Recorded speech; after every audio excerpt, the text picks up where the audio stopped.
आज महाराजांची 128वी पुण्यतिथी आहे। सर्वसामान्यपणे आपण हा उत्सव विजापूरला जाऊन साजरा करत असतो दरवर्षी।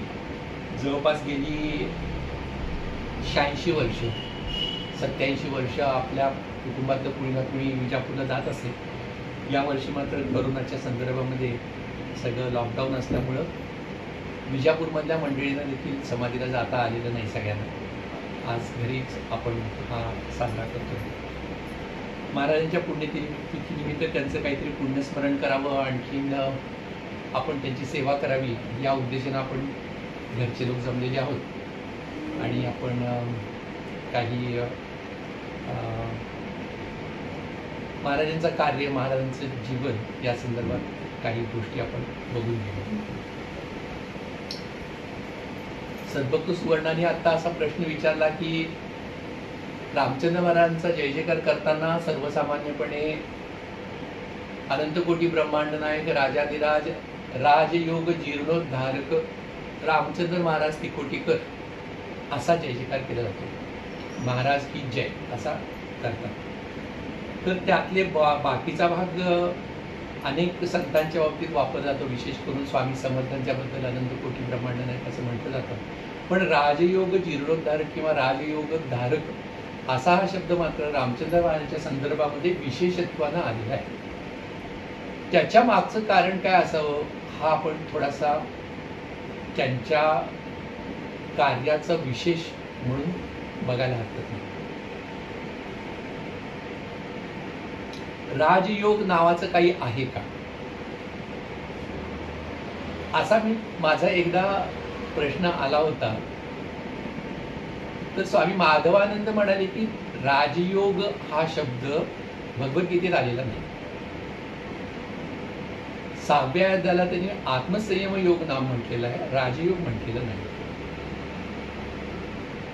त्यानंतर माझ्या डोक्यात हा विषय थोडासा राहिला आणि मला लक्षात आलं की भगवद्गीतेत जरी तो नसला तरी ज्ञानेश्वर महाराजांच्या ज्ञानेश्वरीमध्ये राजयोग हा शब्द आहे।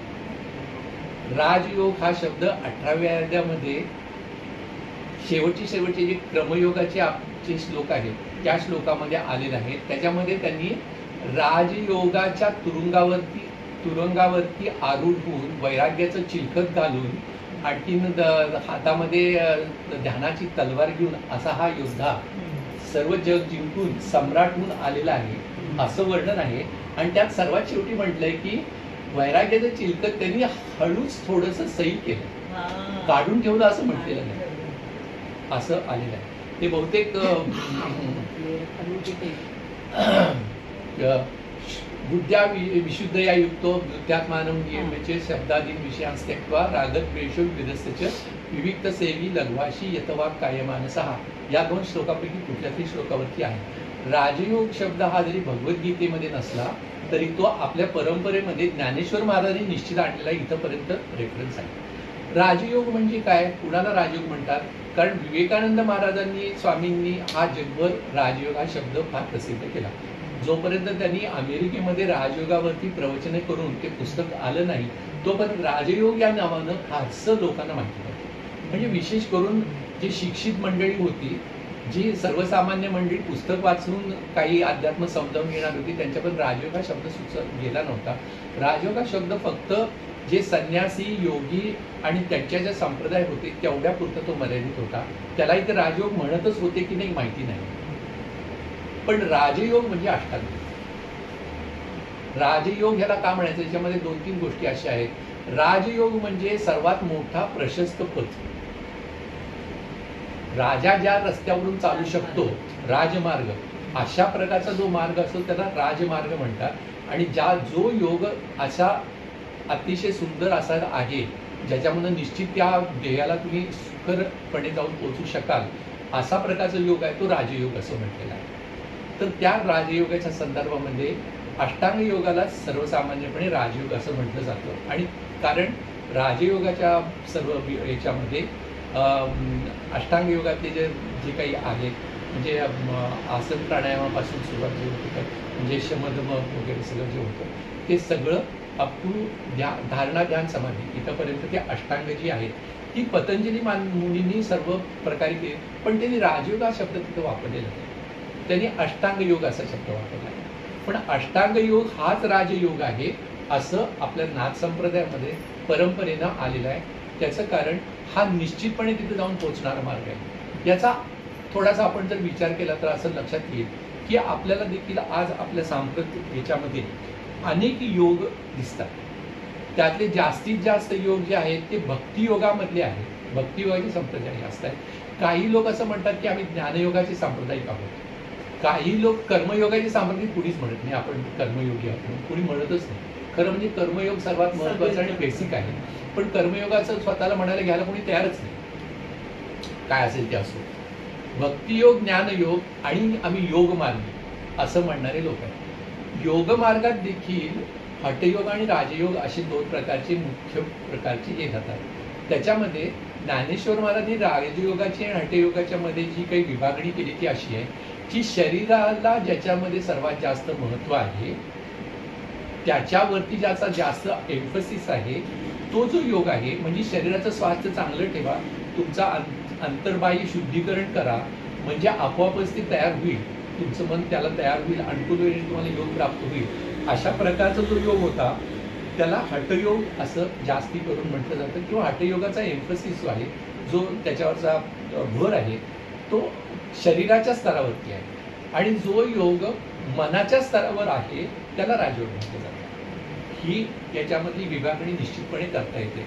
म्हणजे जोपर्यंत तुम्ही आसन प्राणायाम धारणा इथंपर्यंत करता आहात ते सगळं तुमच्या हठयोगाच्या पूरक आहे, किंवा आसन प्राणायामापर्यंत निश्चित आहे. धारणा ध्यान समाधी हे जास्त करून मानसिक स्तरावरती असल्यामुळे ते राजयोगाची जास्त आहे. पण याचा अर्थ असा नाही की हठयोगातलं काही उपयोगाचं नाही. हठयोगाची बैठक जोपर्यंत तुमची चांगल्या प्रकारे कमीत कमी अनुकूलता राजयोगाला होणारी इतपत नसेल तर राजयोग होऊच शकत नाही. महत्वाचा भाग आहे. याचा अर्थ हठयोग जर नसेल तर राजयोग जमणार नाही असं नाही. हठयोगाला सोडून किंवा हठयोगाला कमीत कमी जेवढा उपयोग करायचा आहे तेवढा करून तुम्हाला राजयोग करता येतो. विशेष करून आता हल्लीच्या दिवसामध्ये स्वामी स्वरूपानंद, स्वामी माधवनाथ, स्वामी माधवानंद आणि त्यांच्या संप्रदायाचे मकरंदनाथ वगैरे मंडळी जे आज विशेष करून प्रबोधन करतात, त्याच्यामध्ये स्वस्थ होणे, मनाला चिदाकाशात लीन करून घ्यायचं. चिदाकाशात लीन झालेल्या मनाकडं आपण साक्षीभावानं बघायचं, आणि साक्षीभावानं बघता बघता साक्षीत्व संपून आपण स्वस्थ व्हायचं. हा जो मार्ग आहे याच्यामध्ये साक्षीभावापर्यंत त्रिपुटी आहे. त्रिपुटी म्हणजे काय? बघणारा, बघण्याची गोष्ट आणि बघण्याची क्रिया, याला त्रिपुटी म्हणतात. या त्रिपुटीमध्ये द्रष्टा, दृश्य, ध्यान अशा स्वरूपाची त्रिपुटी असते. कर्ता, कर्म, क्रिया वगैरे, ज्ञाता, ज्ञाता, ज्ञेय आणि ज्ञान असं स्वरूप असतं. या त्रिपुटीचा जो संबंध आहे तो योगाच्या मार्गामध्ये, राजयोगाच्या मार्गामध्ये जर आपल्याला उलगडून बघायचा असेल तर तो असा आहे की मी आहे, मी शरीरानं आहे असं पहिल्यांदा आपल्याला स्थूलमानानं जागृतीमधलं ज्ञान असतं. आणि या जागृतीच्या ज्ञानाला ज्याचा बेसिस जो आहे तो म्हणजे इंद्रिय, मन आणि जाणीव इथंपर्यंतच आहे. ही जाणीव जी आहे ती जीवभावाची जाणीव आहे. म्हणजे मी जीव आहे आणि मी जन्म मरणाचा पोऱ्यात असलेला आहे, आणि हे विश्व असं आहे, आणि मी त्यातला खरं आहे, हे विश्व खरं आहे असं मानणारं जे जग आहे, हे जे ज्ञान आहे, ही जी जाणीव आहे त्याला जीवभावाची जाणीव म्हणायला पाहिजे. आणि ही जाणीव सर्वसामान्यपणे सर्व लोकांची, अगदी ज्ञात्यांची पण असते. ती एक जाणीव ही जागृतीची जाणीव, स्वप्नाची जाणीव नसते. सुषुप्तीमध्ये पूर्ण जाणीवेचा अभाव असतो. आता योगामध्ये काय करायचं आहे तर योगामध्ये जागृतीतल्या जाणीवेचा जो संबंध आहे, भगवद्गीतेमध्ये त्याच्यामध्ये जसं घेते की ध्यायतो विषयान पुरुषां संगस तेषुपजायते, संगात संजायते कामः, कामात क्रोधो विजायते, क्रोमात क्रोधात भवति समूहाः, स्मृतिर्भ्रंशात बुद्धिनाशो, बुद्धिनाशात विनश्यति, अशी एक कास्केड सांगितली आहे. म्हणजे ही एक परंपरा सांगितली. विषयांचं आणि इंद्रियांचं एकमेकांच्या बरोबर जर संयोग झाला तर त्याच्यामधून जी काही प्रक्रिया घडत जाते, त्यातनं काय होतं, सर्वात शेवटचं म्हणजे स्मृतीभ्रम म्हणजे मी कोण आहे याच्याबद्दल भ्रम निर्माण होतो आणि त्यामुळं आपला विनाश होतो. विनाश का होतो म्हणताय? मी खरं म्हणजे जागृतीतच काम करतो, माझा विनाश कसा संभवतो? तर तो आध्यात्मिक दृष्टीने विनाश आहे. मी जोपर्यंत शरीर आहे अशा दृष्टीने बघत राहीन तोपर्यंत मी मरणारच आहे. हे सगळं क्षणभंगूरच आहे असं राहील. जेव्हा तो जीवभाव शिवभाव होईल आणि तो आत्मभाव होईल तेव्हा तो कायमस्वरूपी असेल आणि त्याला स्वरूपाचं ज्ञान आणि स्वरूपाचा आनंद मिळू शकतो. त्याच्यामध्ये खरं कल्याण असल्यामुळं बाकीच्या प्रकारचे सुख आहे किंवा बाकीच्या प्रकारचं जे ज्ञान आहे, इंद्रियजन्य जे ज्ञान आहे ते त्रिपुटीच्या वरती बेस्ड आहे. त्याचं तुमचं कल्याण नाही असं भगवद्गीता सांगते. स्मृतीभ्रंशात बुद्धिनाशात विनशते, हा विनाश सांगितलेला आहे. तर ती त्रिपुटी जाण्याची आवश्यकता आहे. आणि हा मार्ग फक्त योगांनी प्रक्रियात्मक दृष्ट्या दिलेला आहे. भक्ती मार्गात तो येत नाही, कर्ममार्गात तो येत नाही, ज्ञानमार्गात पण तो येत नाही, डायरेक्टली येत नाही. त्याच्यामध्ये प्रक्रियेत तो बसत नाही, पर्याय न होत. कर्ममार्गात कसं होतं की कर्म तल्लीनता येते तेव्हा तुम्हाला स्वतःच्या देहभावाचा विसर पडतो. कर्म तल्लीन झाल्यामुळं तुम्ही ते शांत होता आणि त्या तत्क्षणी तल्लीन क्षणी तुम्हाला एक आनंद प्राप्त होतो. तो तिथला आनंद असतो, पण तो तुम्ही बघत नाही आहात. तो सहज झालेला आहे आणि तो येणारा जाणार आहे. एखादा उत्तम कलाकार असतो, इथं उत्तम गायक असतो, तो जसं आपले भारतरत्न भीमसेन जोशी हे भाग्यदार लक्ष्मीबारम्मा किंवा एखादी तान घेत असताना देहभान विसरून घेत होते. तेवढ्यापुरते ते ब्रह्मस्वरूप झालेले होते, तल्लीन झाले होते. पण खाली उतरल्यानंतर भीमसेन जोशी असं योग्यांचं अपेक्षित नाही. योग्यांचं काय अपेक्षित आहे की त्यांनी हा मार्ग सांभाळावा, त्या मार्गाने आपली प्रॅक्टिस करावी. आपल्या स्वामी स्वरूपानंदांनी केलेल्या नित्यपाठाचं महात्म्य सर्वात महत्त्वाचं अशासाठी आहे की नित्यपाठ स्वामी प्रत्येकाला देत असत. कुणीही आला तरी बाकी कुठले ग्रंथ दिलेत असोत नसो, त्यांनी प्रत्येकाला नित्यपाठ नक्की दिला होता. त्याच्यामध्ये 12व्या अध्यायात त्याच्या ओव्या आहेत. त्या ओव्यांचं जे आहे, तू मन हे मीची करी माझी या बहिणी प्रेमदरी सर्वत्र महत्कारी माझं एकाते माझेनी अनुसंधाने लेख संकल्प जाणे निश्चेक मध्यानी चोख ऐसा मी या आतीला होती तो माझी या स्वरूपा पावसी हे अंतःकरणीचे तुझं पासी बोलीचे तर असेल. इथंपर्यंत भक्ती मार्गाचं सांगितलंय, ज्ञान मार्गाचं सांगितलंय. ह्याच्या पुढं बघा काय सांगितलं. तू मुंद बुद्धी साचीची जरी माझ्या स्वरूपी अर्पिसी तरी मातेची का भावची ही माझी भाग अथवा हे चित्त मनबुद्धी सहित माझ्या हाती अचुंबित न शकसी देहो तरी का ऐसे करी या आटा पहारा माझारी मोठकी निमिषी भरी दे तुझा आहे मग जे का निमित्त ते देखील माझी तुक ते तुले विरचित विषयी घेईल पुणे वेऊ जैसे शशमिक दिसे दिसे हारपतांचे नाही शिव तैसे भोगा आतुनी निघता चित्त मज माझी विगता हळूहळू पंडू सुद्धा निश्चित. या अभ्यासाचे काही सर्वथा दुष्कर नाही, या लागी माझ्या ठाई अभ्यासी म्हणजे अभ्यासानं मला पोचू शकतोस, मला मिळू शकतोस असं सांगितलं. याचा खुलासा काय आहे? जेव्हा तुम्ही म्हणता की मन हळूहळू काढून ठेव, मन काढून कशावर घेणार? तर विषयांच्या पासून काढून घेणार. कुठं ठेवणार? मन हे वृत्त्यात्मक आहे. वृत्ती कशापासून निर्माण होते? जाणीवेत निर्माण होते. जाणीवेचं स्थान कुठं आहे? तर सर्वसामान्यपणे योग मार्गात आणि ज्ञान मार्गात आज्ञाचक्र आणि सहस्रार आणि त्याच्यामधला भाग जो आहे त्या भागाला सहसा आपण ते जाणीवेचं स्थान, त्याला हृदय असं म्हटलंय. हृदय कुहरमध्ये केवलम ब्रह्ममात्रम अशा स्वरूपाचं जे म्हटलंय ते त्याला म्हटलंय. तर त्या जाणीवेच्या स्थितीला जाता जाता जाता तुम्ही जाणीव म्हणजे जी वृत्ती उठते आणि जाते नमते त्याच्याकडे बघत बसा असं आपल्याला स्वामी सांगितलं. स्वामी स्वरूपानंदांच्या ह्याच्यामध्ये आपण जर बघितलं तर लक्षात येतं की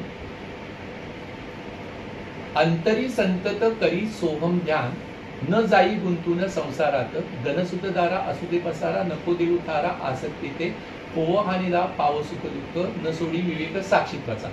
इथंपर्यंत तुमचं बाकीचं सांगितलंय. साक्षीत्वाच्या पुढे साक्षीत्वाचा स्वामी म्हणे राहे देही उदासी पाहे रातनीनं आत्मरूप. ही नेमकी जी गोष्ट आहे हा राजयोग. हा राजयोगामध्ये याच्यापेक्षा जास्त खुलेपणानं स्वामींनी सांगितले ते म्हणजे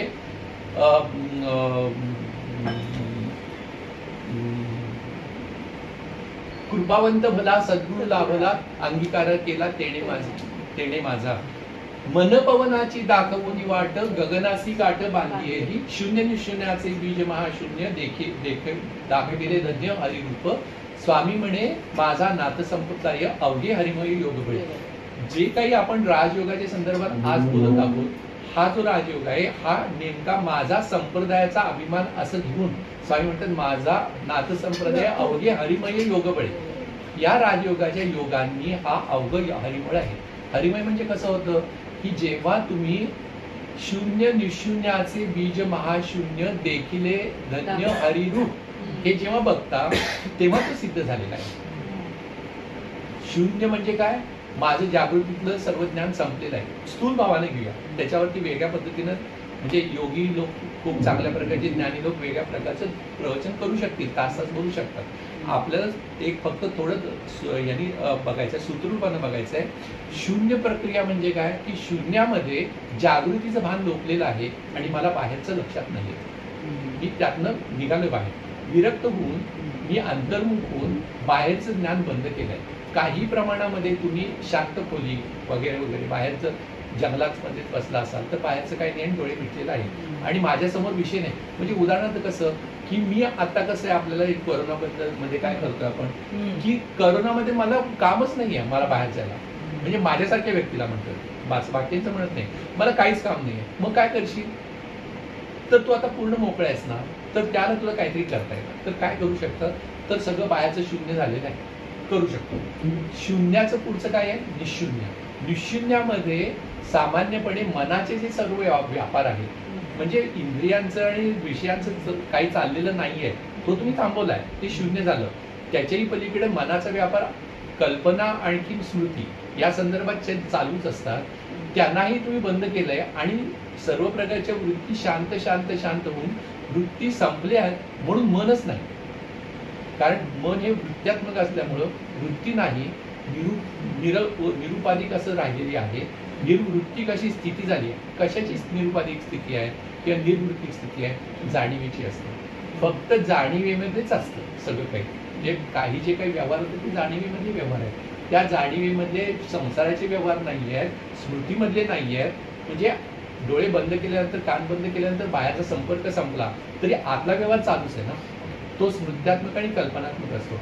आज कल्पनात्मक कसं, मी 7 वर्ष ह्याच्यावरती काम केलं, आता मी इंजिनियर झालो, आता मी 6 महिन्यांनी अमेरिकेत असेल, अमेरिकेत मी MS करेन. ही जी जोड आहे ही कंटिन्युटी ऑफ टाइम जरी असला तरी एक भाग स्मृतीचा आहे, एक भाग कल्पनेचा आहे. मध्ये जे प्रेझेंट आहे तो नाहीच आहे, एक्झिस्टंटच नाही. जोपर्यंत मी स्मृती थांबवत नाही आणि कल्पना करत नाही तोपर्यंत हे थांबत नाही. ते जर थांबलं तरच फक्त मी प्रेझेंटमध्ये राहतो, म्हणजे वर्तमानात राहतो आणि तेवढीच अवस्था फक्त आत्मस्वरूपाची असते. म्हणून वर्तमानात राहा. Be from moment to moment असं म्हणायचं कारण काय की moment is the only thing where you can understand and be with self. इतर ठिकाणी होऊ शकत नाही. राजयोगामध्ये काय केलं आहे की राजयोगामध्ये तुम्हाला प्रोसेसच दिली आहे की शांतपणे बसा, हळूहळू तुम्ही आपल्या विषयांच्या पासून बाजूला व्हा, श्वासावरती लक्ष ठेवा, म्हणजे बाहेरची संज्ञा संपेल. मग श्वासावरती बघता बघता श्वासच फक्त आत बाहेर होतोय, सोहम सोहम होतोय असं म्हणा, किंवा प्रत्यक्ष जातोय असं काही काहींना अनुभव येतो. तोही खरा आहे, सगळ्यांना येतो असं नाही, पण बऱ्याच लोकांना आलाय. विशेष करून माधवनाथांच्या अनुदेतांच्या अनेक लोकांना हा अनुभव प्रत्यक्ष आहे की ज्यांच्यामध्ये नाभीपासून ब्रह्मरंध्रात एक जाणीव जाती आहे जी शांत आणि अत्यंत सुखद आहे. अशा स्वरूपाचे अनुभव आहे आणि त्याच्यामध्ये रंगलेले खूप लोक आहेत. तर तो अनुभव तुम्हाला यायलाच पाहिजे असं नाही. त्याचा एवढंच आहे कार्य की ते तुम्हाला वरती घेऊन चालतंय. तिथं गेल्यानंतर तुम्ही पूर्णपणे स्थिर राहा. तिथं वृत्ती संपल्या त्याची जाणीव बघा. निशून्य अवस्था झाली. निशून्य अवस्थेमध्ये तुम्हाला तरी देखील एक साक्षीत्व राहते. मला लक्षात येते की श्वास जातोय आणि येतोय.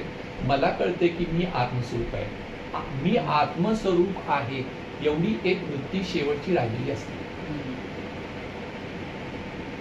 ते तर हृदयाकाशी मी पण स्फुरे जीवासी, तेची विवेकेसी पाहिजे जव, तव ते निरालंब स्फुरे, पुनरपी तेथेची मुरे, तरी जीव दशा बारे नास्तिक्य पावे. असं म्हणले. इथंपर्यंत जे आहे ती निशून्य अवस्था आहे. कारण ते स्फुरण आहे, स्फुरण जात आहे, येत आहे आणि जात आहे. केव्हा ते उमटतंय आणि केव्हा ते जात आहे. म्हणजे जवळपास उमटतच नाही, आणि उमटलं तरी फक्त आत्मस्थिती उमटते एवढंच आहे, पण तरी देखील ही पूर्णावस्था नाही, ज्याच्यामध्ये ती स्मृती पण संपलेली आहे आणि फक्त तो स्थित आहे आणि त्याला बाकी कसलंही भान नाही, तो जाणीवेवरतीच आला नाही, फक्त आत्मस्वरूपानं राहिला, त्याला आनंद पण नाही आहे, त्याला जाणीव पण नाही आहे, तो फक्त सत्स्वरूप आहे, अशी जी अवस्था आहे त्याला महाशून्य म्हटलेलं आहे. आणि ही महाशून्य अवस्था आहे, ती महाशून्य प्राप्त करून द्यायचा जो योग आहे तो राजयोग आहे. त्याला स्वामी म्हणतात, स्वामी म्हणे माझा नाथ संप्रदाय अवघे हरिमय योग बळे. कारण तिथं गेल्यानंतर मी हा भावच शिल्लक नाही, त्यामुळे तू आहेस हा भाव पण शिल्लक नाही, जग आहे हा भाग शिल्लक नाही, आणि जर निर्माण झालं तर मीच सर्वत्र आहे, एवढंच फक्त ज्ञान उमटतं आणि निघतं. म्हणून त्याला म्हणते की अवघे हरिमय. हरिमय कसं? अवघं हरिमय. तुम्ही जर जाणीवेत आलात आणि म्हणालात की हे जग आहे, तर जग तर हरिमच आहे, आणि जर मी फक्त ध्यानातच असेल तर आत्मस्वरूपानं मी हरिमयच आहे. एवढ्या दोन्ही प्रकारचं जे आहे हा राजयोग आहे. आणि राजयोगाचं महत्व म्हणजे काय की तुम्हाला श्वासाच्या मार्गाने मनपवनाची दाखवून वाट गगनासी गाठ बांधिली, हा जो एक ओवीतला अर्थ आहे, ती संबंध प्रक्रिया सोम ध्यानाची जी प्रक्रिया आहे तो राजयोग आहे. बाकीचं राजयोगाला अनुकूल असलेल्या गोष्टी, म्हणजे तुम्ही बसायचं ते काय असेल ते यम नियम प्राणायाम वगैरे, ते आसन प्राणायाम जे आहे ते सगळे तुम्हाला अनुकूल करण्यापुरते. हे कळले नाही तरी सुद्धा, अत्यंत पाप्यातला पापी माणूस असला तरी सुद्धा, जर तो रमण महर्षी, कृष्णमूर्ती, ज्ञानेश्वर महाराज, स्वामी स्वरूपानंद स्वामी महाराजांना त्यांच्याकडे गेला आणि त्यांनी कृपेनं जर स्पर्श केला आणि त्याचा जर काय भाग्योदय जर त्या क्षणी असेल तर तो त्या क्षणी शरीरभाव विवर्जित अवस्थेत जातो. तो नंतर टिकेल की नाही, माधवनाथ म्हणायचे की दाखवून दिलेलं आहे, आता ते ठेवायचं, वाढवायचं आणि तिथं कायमस्वरूपी राहायचं ही तुमची जबाबदारी आहे. म्हणती आणि ते कोण कुणाचा करी येतो उद्धार, स्वये कष्टल्या विणका होतो कोठे आत्मोद्धार, असं म्हणायचं कारण काय? तुला दाखवलंय नेमकं काय परिस्थिती असते, ती तुला येत नाही याचं कारण काय? तुझंच तुला आडवं येणार आहे, ते जे आडवं येणार आहे त्याला काढून टाक. त्याला बाहेर केलंच ते तर होणार आहे, ते बाहेरचं काम तुला बाहेरचं कोणी करून शकणार नाही, तुझं त्या आंतरिक प्रक्रियेत तुला करावं लागेल, आणि त्यासाठी ही मनपवनाची गाठ. म्हणून राजयोगाची ही जी पद्धत आहे जी रामचंद्र महाराज तिकोटेकरांना महादेव महाराजांच्याकडनं मिळाली. त्यांना बसल्या बसल्या जेव्हा त्यांनी श्वास घ्यायला सांगितला आणि श्वास घेतला आणि त्यांना स्पर्श झाला, तत्क्षणी ते नाभीपासून ब्रह्मरंध्रात जो श्वास गेला तिथंच थांबला आणि पूर्णावस्था प्रत्यक्ष अनुभवाला आली. ती अनुभवाला आल्यानंतर त्यांना फारसे कष्ट पडले नाही टिकवण्यासाठी, ते आलेच नाही शरीरभावावरती फारसे. त्यामुळं वर्ष 2 वर्ष जोपर्यंत महादेवनाथ होते तोपर्यंत ते शिष्यभावाने राहिले. त्यांनी आणखी काय शिकून घ्यायचं होतं, त्यांच्याबरोबर तीर्थयात्रा करायची होती, नातं संप्रदायाबद्दल काही समजून घ्यायचं होतं, त्यांना ज्या सद्गुरूंच्याकडनं सांप्रदायिक ज्ञान पाहिजे होतं ते मिळालं. आणि त्यानंतर महाराजांनी सांगितलं की माझं कार्य झालं आणि आता मी संजीवन समाधी देतो. 1864 मध्ये चिंचणीमध्ये महादेव महाराजांनी समाधी घेतली. त्यांना अजून जगता आलं असतं, महादेव महाराजांना जगता आलं नसतं असं नाही, त्यांचा काय त्यांचा मृत्यू आला नाहीये, त्यांनी आपणहून संजीवन समाधी घेतली, त्यांचा देह पडलेला नाही. जसं 21व्या वर्षीच ज्ञानेश्वर महाराज जाऊन स्वतःच्या पायाने जाऊन उतरून खाली बसले, चिदाकाशात स्थिर करून बसले.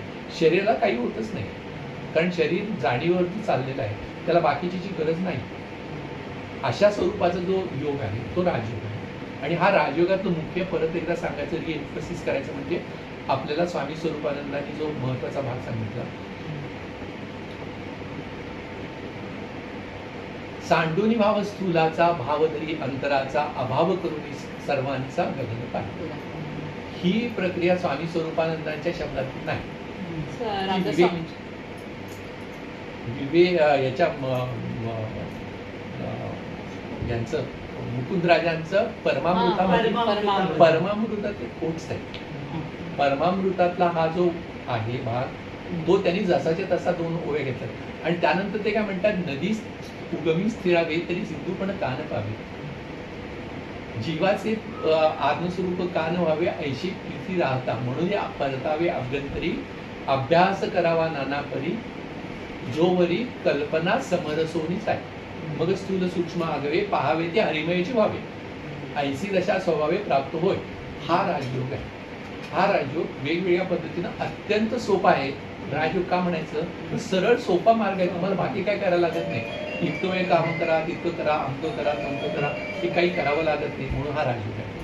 पण तरी देखील तो राजयोग म्हणून इतकाच असा सोपा तो नसतो.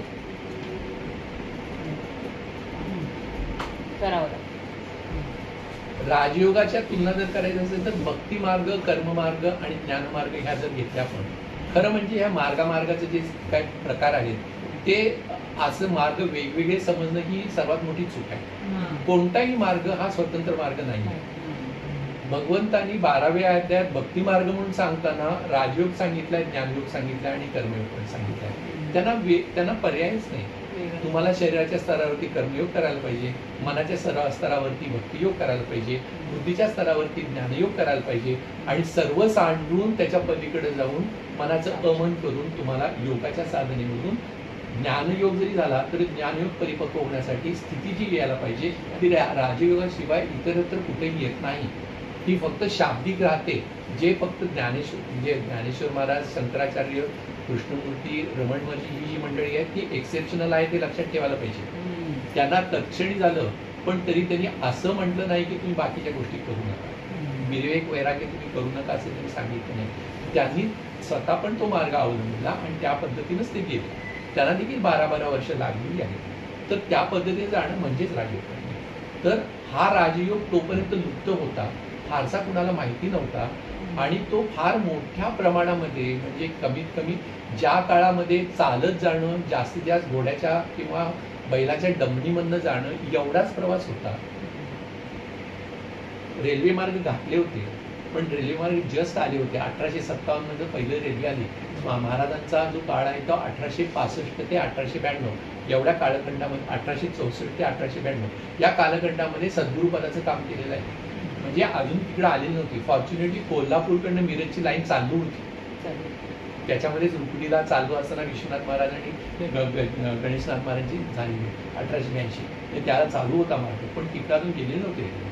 त्यामुळं एवढ्या कमी कम्युनिकेशनच्या काळामध्ये कोल्हापूर, बागलकोट, बेळगाव, सातारा, काही प्रमाणामध्ये विजापूर, आणखी तिकडचा भाग सोलापूर, एवढ्या भागामध्ये, म्हणजे सोलापूर म्हणजे अक्कलकोट वगैरे, बागलकोट म्हणजे तुळजापूर, एवढ्या भागामध्ये त्यांनी प्रवास करून एवढ्या मोठ्या प्रमाणामध्ये शिष्य संप्रदाय केला होता की ज्यांच्यामध्ये किमान आपल्याला माहिती आहे की एक 10-12 लोक पुढची परंपरा चालवणे इतकं आपण स्वतः असतानाच त्यांनी परवानगी दिली होती.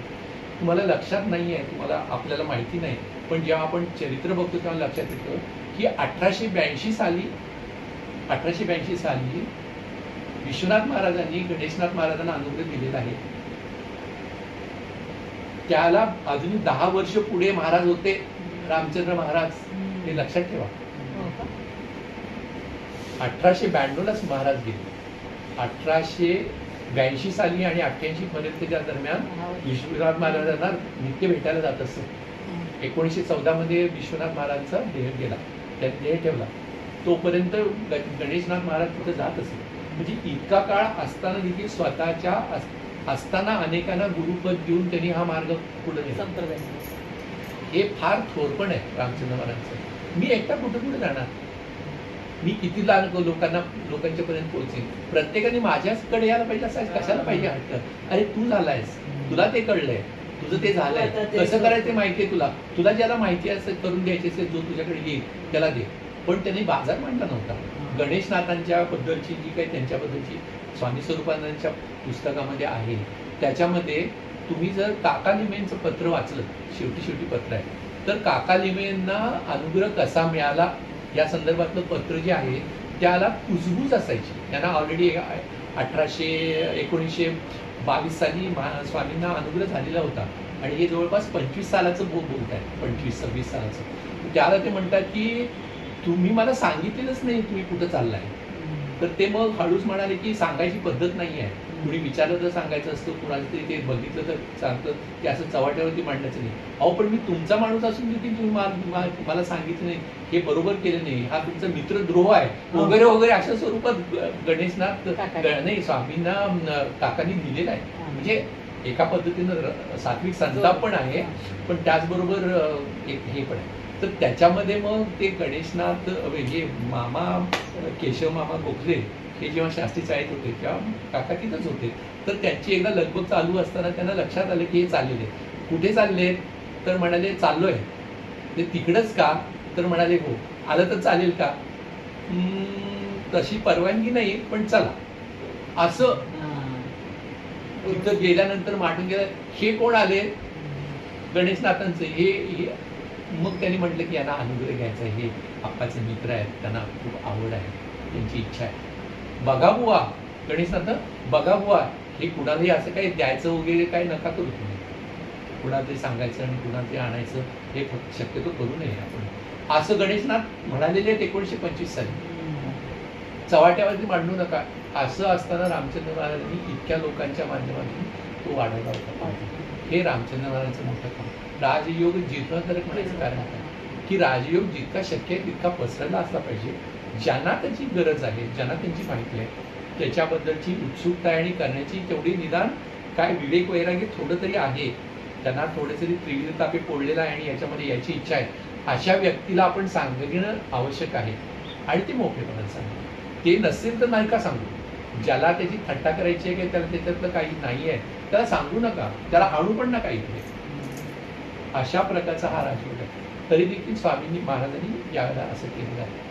तर त्यांचं ते कार्य या दृष्टीनं फार मोठं आहे. म्हणून त्यांना राजयोग जीर्णोद्धारक, राजयोगोद्धारक असं म्हणण्याच्या पेक्षा राजयोग जीर्णोद्धारक जास्त होतं. जीर्ण झाला होता तो होता, ते संपलेलं नव्हतं, उद्धार झालेला नव्हता असं नाही. तो होता ठिकठिकाणी असा पेरलेला होता. गुंडा महाराजांची शिष्य अनेक असतील, रामचंद्र महाराजांची शिष्य असतील, म्हणजे बुटी महाराजांची, महाले महाराज त्याग केली. पण असा यांच्याकडे आल्यानंतर तो त्यांनी इतका प्रचंड मोठ्या प्रमाणात वाढवला की त्यामुळं आपल्यापर्यंत तो येऊन पोहोचला. आता कम्युनिकेशनची साधनाला तोटा नाही, आता तो सहज होतो. पण इंटरेस्ट कोणाला? इंटरेस्ट खूप लोकांना असतो, मोक्षेच्या खूप लोकांना असते, पण त्याच्यासाठी साधना करण्याची इच्छा नसते किंवा साधनेच्याकडं तेवढा वेग नसतो. भगवद्गीतेमध्ये ज्ञानेश्वरीमध्ये जो म्हणतात की तो अर्जुन त्यांना विचारतो की हा योग तू सांगितलास मला, पण ते कसं काय होणार बुवा, मन तर एवढं चंचल आहे. तर तो भगवंत त्याला उत्तर देतात की खरं म्हणजे सोहम ध्यानासारखं सोपे दुसरं काय आहे का, पण तिथला वेग सांभाळता येत नाही म्हणून असं घडतं. आणि मग त्याला एकाच जन्मात जर पूर्ण झाली नाही तर विसावा घ्यावा लागतो आणि परत तो पुढे चालतो. नाही कल्याणकृत कशी दुर्गतीत जाते गच्छती. हे एकदा मार्गाला लागला तर तो कायमस्वरूपी या मार्गात राहणारच, तो जाणार नाही, विनाश कधी होणार नाही, पण त्याला हळूहळू यावं लागलं. तर अशा स्वरूपाचं जे आहे ते महाराजांचं चरित्र आहे. आपण महाराजांचं चरित्र असं काही बघितलं नाही, पण त्यांचा जो कार्याचा भाग आहे तो थोडासा भाग आपण बघायचा प्रयत्न केला. हरिओम तत्सत. तुम्हाला काही प्रश्न विचारायचे असतील तर आपल्याला आम्ही बोलता येईल, कारण आपल्याला जायची गडबड वगैरे काही नाही. हो चालेल, ते बंद करून बघूया कसं झालं.